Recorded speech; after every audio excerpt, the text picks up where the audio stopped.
Hi, so I'm at a property today in Jimboomba and I've been doing some experiments on fire ants, and I've had the pleasure to meet up with Professor Nigel Andrew from Southern Cross University, and he's helped show me how to run these experiments of ants foraging in winter, and here's the results.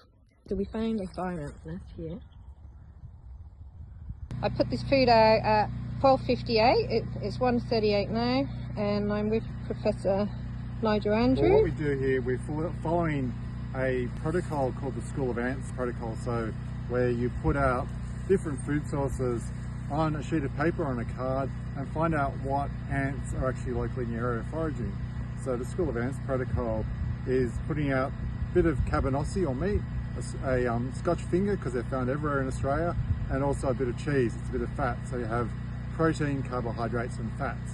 So you can actually identify what ants might be foraging around. So, you know, today's a lovely day, lovely sunny day. It's cool in the middle of winter, and if fire ants or any ants are foraging, they would be going for this hard. They would actually be going for an active food source. So we put the food sources close to the nest, that's within, say, 50 centimetres or less.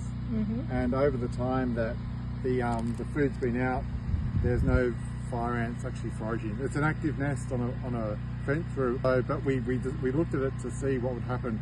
40 minutes is plenty of time for any ants to actually find the food and forage. So I would say that the fire ants aren't foraging at this site in July. Yeah, and it's about 19-20 degrees today. Yeah, so and usually the ground temperature is warmer than that as well, because this area, it's sort of in an open, so it's actually been sort of sunny for most of the day.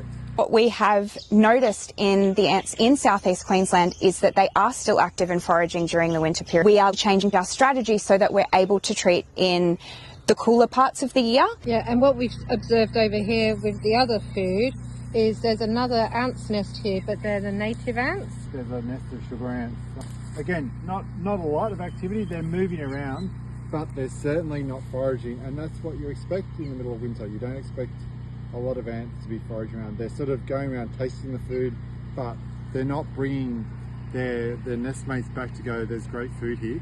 They're just giving it a bit of a taste, probably eating it themselves, and then moving on. Native species do tend to be a little bit more quiet during the winter period, so we expect that there will be less impact, and we are collecting data to see whether that is the truth. The plan is secret, classified as cabinet in confidence. If fire ants aren't foraging in winter, where's the science behind the baiting?